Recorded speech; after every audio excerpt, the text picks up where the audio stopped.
மனதில் தோன்றும் அதையாவும் பேச பல ஜென்மம் வேண்டும். ஏழு ஜென்மம் ஒன்றாக சேர்ந்து உன்னோடு இன்றே நான் வாழ வேண்டும். காலம் முடியலாம், நம் காதல் முடியுமா? நீ பார்க்க பார்க்க காதல் கூடுதே.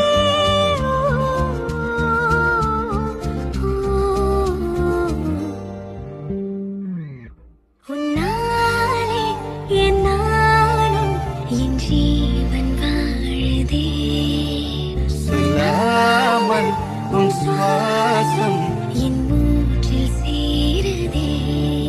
உன் கைகள் கோர்க்கும்